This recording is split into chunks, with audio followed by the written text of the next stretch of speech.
Hello everybody and welcome back. It's Asa the Greek, and today it's finally time. The tier list for Brave Danganronpa Coward's Paradise. I will say, while some may be lower, it doesn't mean that I dislike the characters. It's still pretty early, after all. With that being said, let us begin. In number 18, we are starting the D tier with Monochrome.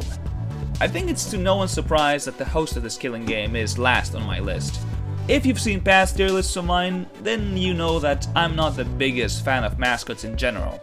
I'm always open to being surprised, but most mascots are very similar. And sadly, Monochrome is no different. Just like Monokuma, Monochrome is a very feisty character that insults the cast in a funny way.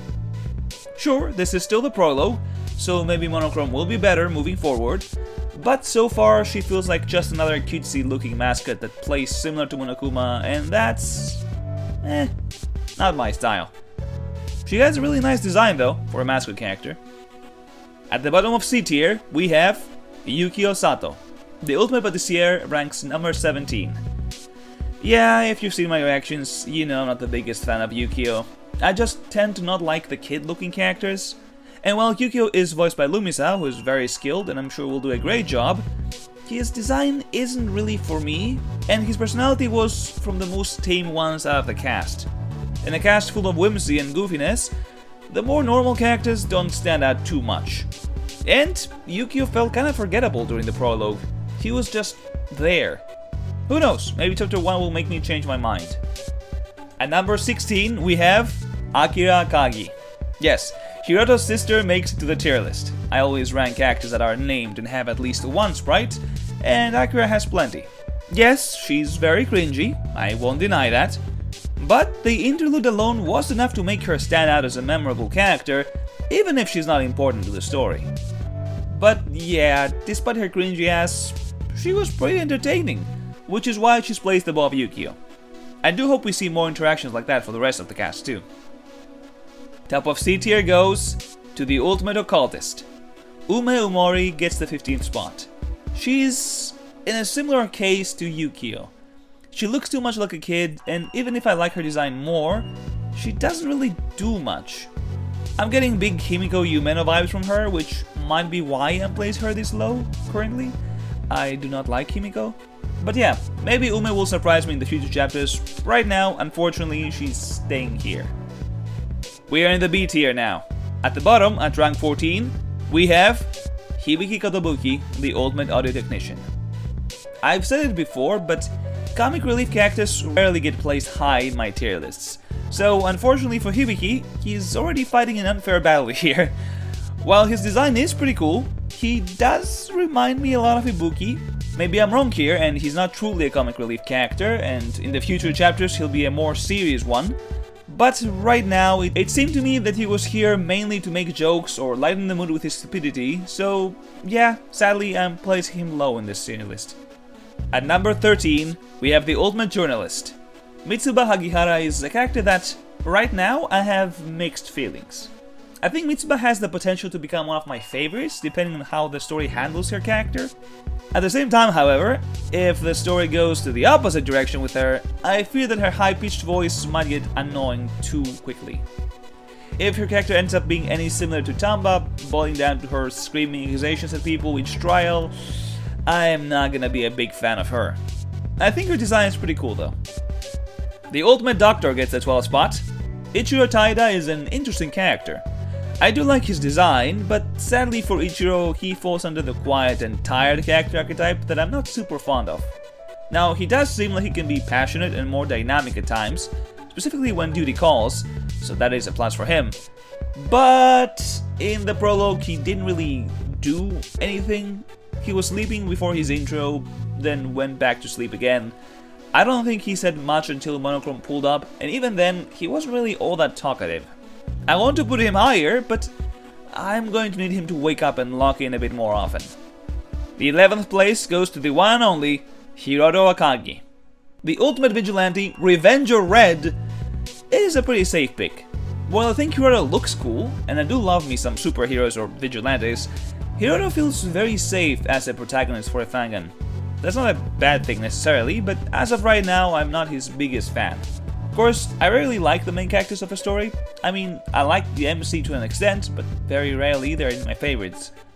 And the same goes for Hiroto. If we see more of the story, I think I would like him more than other fandom products out there, since he does seem to be more honorable.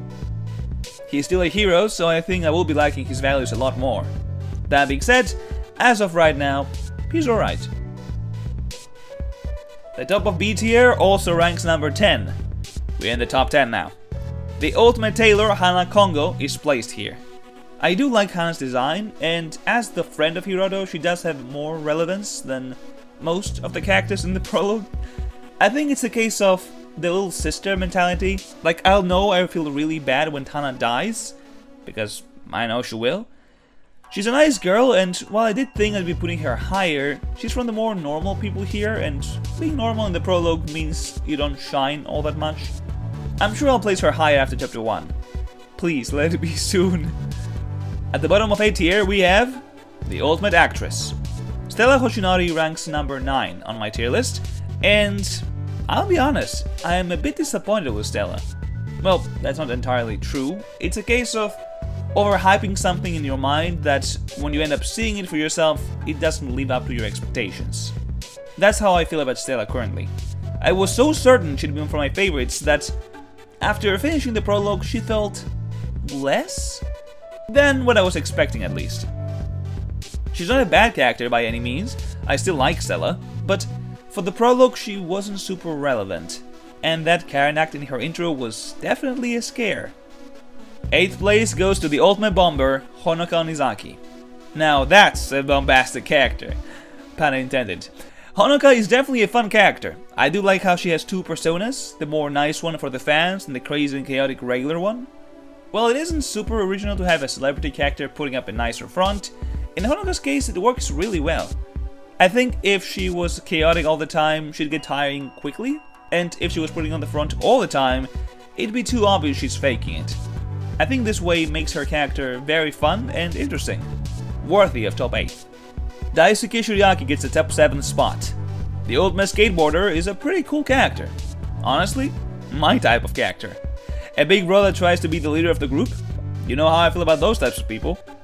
Daisuke definitely has one of the coolest designs, and he was decently active during the prologue. I do think he will die in chapter 1, so I'm trying to prepare mentally for his inevitable death. But right now, I think he's the better normal character of the cast. Just a chill guy. At the top of A tier, barely not making it to the top 5, we have Goro Yamaoka, the ultimate sumo wrestler. I think 6th place is a pretty solid spot for Goro. I will say, I'm not the biggest fan of his design, okay? It's definitely unique, and it makes sense for a sumo wrestler. Still not a fan of his cut. Appearances aside though, Goro is like that old mentor character, the wise and friendly yet intimidating dude. And I'm all for it. Personality wise, he's probably my favorite, and I know he won't be making it out of here alive, but I always love those honorable, strong and stoic characters, and yeah, that's what Goro is. We only have 5 students left. If you've made it this far into the video, why not comment down below who you think my favorite character is? In number 5, we have the ultimate mangaka. Urara Mamiya is one of the most entertaining characters here. From her British accent to her weird, weeb antics, Urara is one of the funniest people here, for me at least. Maybe I was paying extra attention to her scenes because of the whole Urara is the mastermind theory, but I do think she was one of the most outspoken characters during the prologue, which was enough to make her quite memorable. I do hope she sticks around for more chapters, and while her VA ended up stepping down, I do hope the new one will be just as good. 4th place goes to Daigo Takatsukasa, the ultimate hooligan. I do like me some buff characters, and I'm getting massive Kenpachi and Nakomaru vibes from Daigo. That strong character that's almost like an animal, and with a sick design too. While the talent itself is a little weird for me, I think Daigo is one of the most interesting people here, especially after what happened with Monochrome. I personally thought he'd be ready to cut throats as soon as the killing game started, and I was pleasantly surprised to be proven wrong. Not only does this man have honor and pride, but he does seem to have a brain, realizing that the situation is not one to be taken lightly.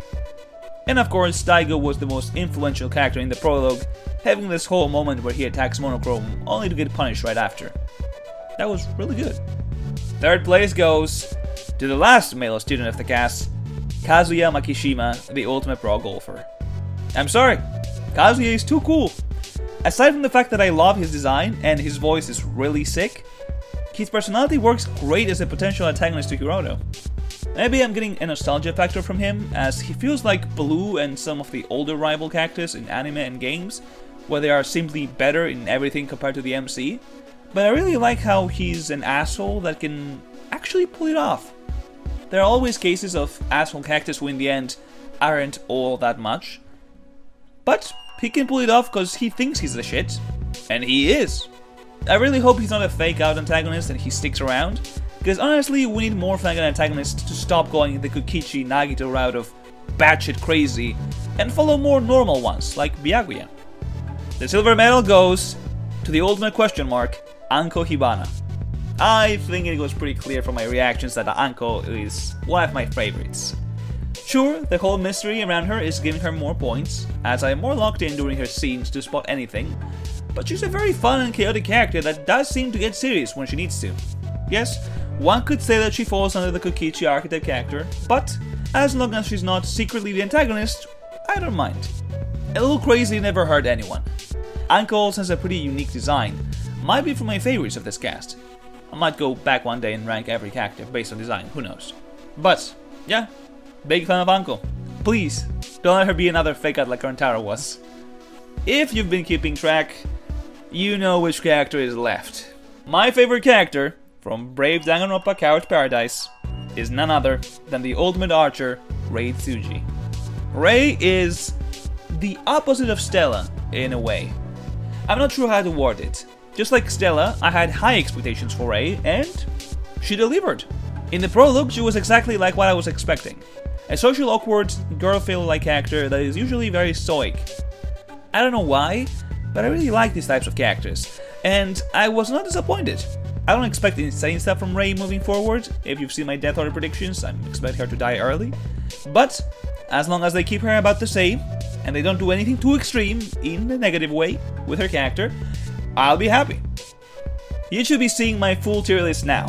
These are my rankings of the cast of Brave Danganronpa Coward's Paradise. Of course, that means we'll be continuing with the next Vanguard to check next week, starting laps. But that will be all for today. What do you guys think? Do you agree with my placements? Let me know who your favorite characters are in the comments below. But until the next video, take care, and I will see you all next time. Bye bye.